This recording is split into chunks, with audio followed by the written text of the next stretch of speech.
En su cuenta de X, tras la reunión con el secretario de Estado Marco Rubio, el presidente Nayib Bukele, presidente de El Salvador, dijo lo siguiente: hemos ofrecido a los Estados Unidos de América la oportunidad de externalizar parte de su sistema penitenciario.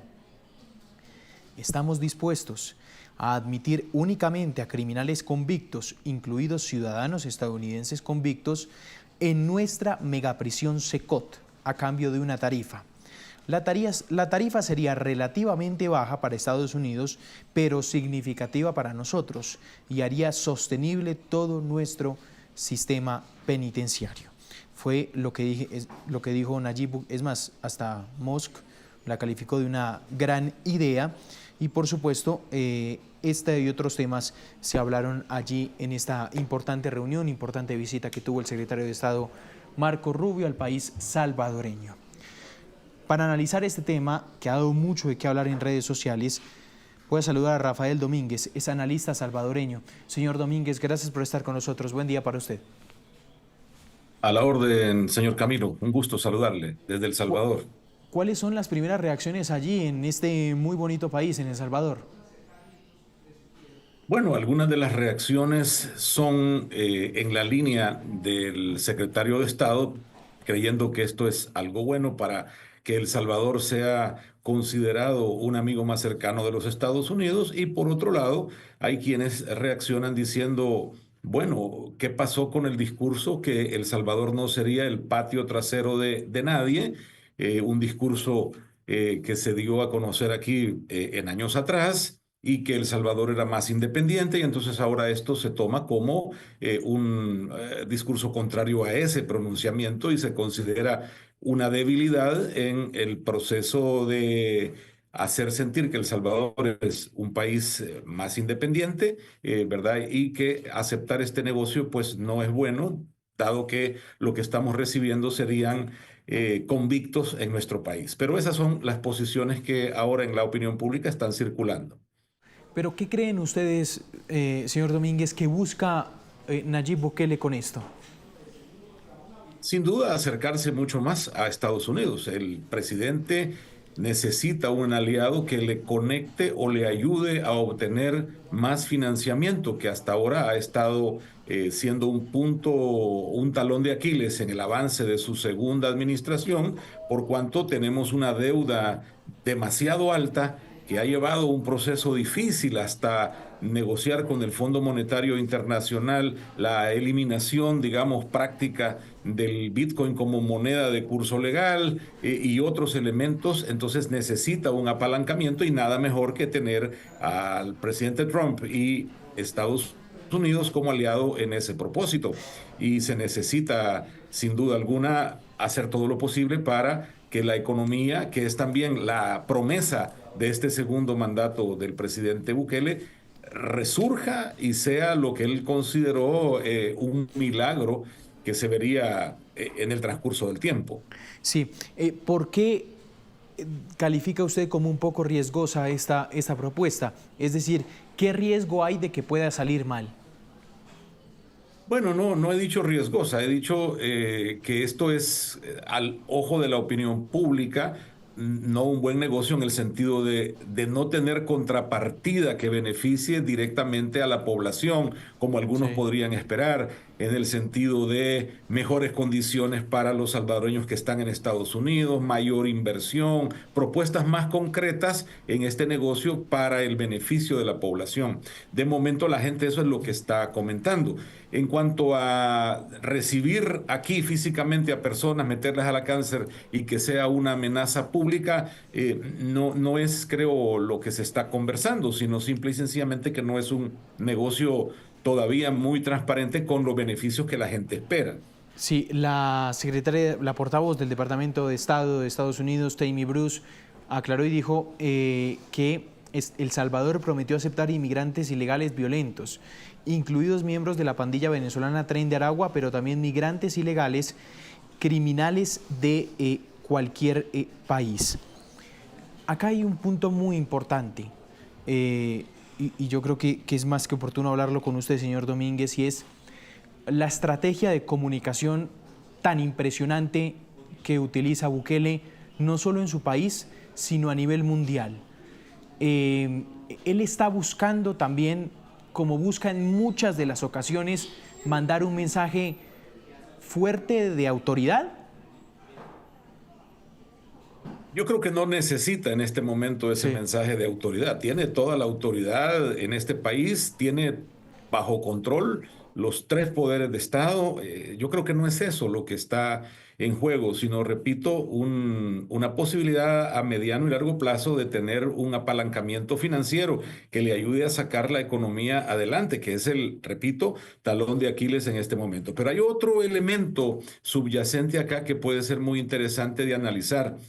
No sé, Camilo, si usted recuerda al señor Elmer Canales, alias el Crook, quien fue detenido en México y es uno de los 14 cabecillas de la MS que están capturados en Estados Unidos. Pero el caso de él se volvió relevante cuando fue prácticamente trasladado desde El Salvador a México por un funcionario del gobierno antes del régimen de excepción y se dice que él tiene la clave como para poder dilucidar, aclarar si realmente hubo pactos con las pandillas antes del régimen de excepción. Entonces, si esta promesa o este negocio de trasladar reos para El Salvador implica también trasladar a estos cabecillas, este sería un caso que le beneficia a la administración en el sentido de que ya no habría manera de que esta información salga a luz. El señor Canales está esperando juicio en Nueva York.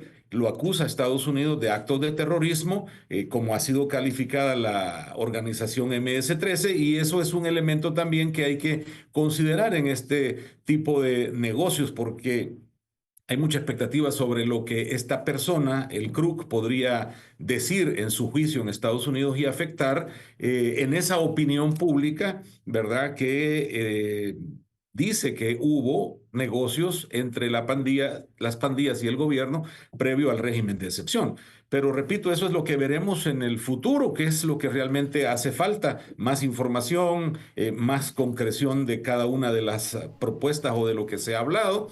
No hay nada firmado aún y entonces todo queda a nivel de suposición. Vamos a ver, estas son las imágenes, este es el CECOT, eh, el centro de confinamiento contra el terrorismo. Y a veces esto pues queda, recordemos, en un municipio un poco retirado de San Salvador.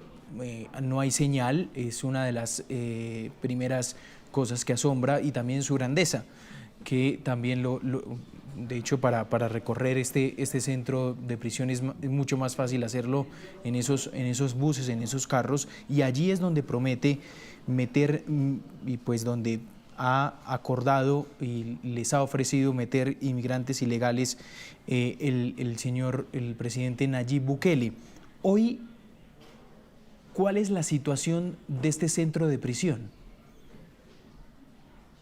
Bueno, de momento, esta prisión alberga, entiendo, unas 12,000 personas que serían los elementos más violentos de las pandillas. Hay espacio para 40 o 50,000 personas, está entonces en una gran proporción vacío. Es un lugar altamente seguro, bastante custodiado, al que no se puede acercar cualquier persona en varios kilómetros a la redonda, etcétera. Promete ser una cárcel de ultra máxima seguridad.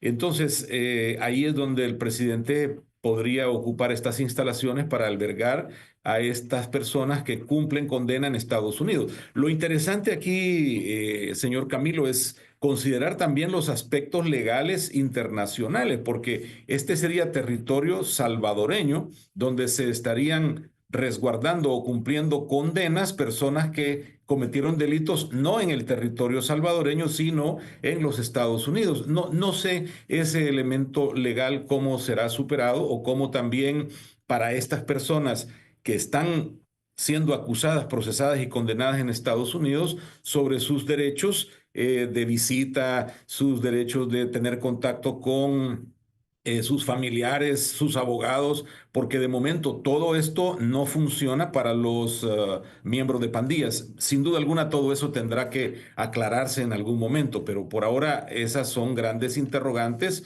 dentro de lo que debería cubrirse para la legalidad de esto en El Salvador y la legalidad de lo que suceda con sus reos en los Estados Unidos y su tema de legalidad al ser trasladados a El Salvador.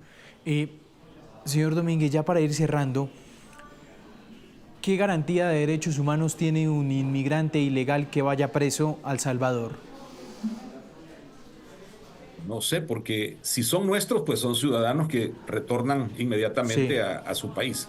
Pero si son de otra nacionalidad, hasta ahora es un caso que creo que es insólito porque nunca lo hemos visto, entendería yo, excepto personas que son llevadas a Guantánamo, pero Guantánamo es considerado territorio de los Estados Unidos en Cuba. En cambio, El Salvador es un país soberano donde pues su territorio es imposible de ceder a un país extranjero. Entonces, estas cosas habría que platicarlas respecto a cómo entonces también se cumplen derechos para esas personas y habrá que ver qué dice el derecho internacional al respecto.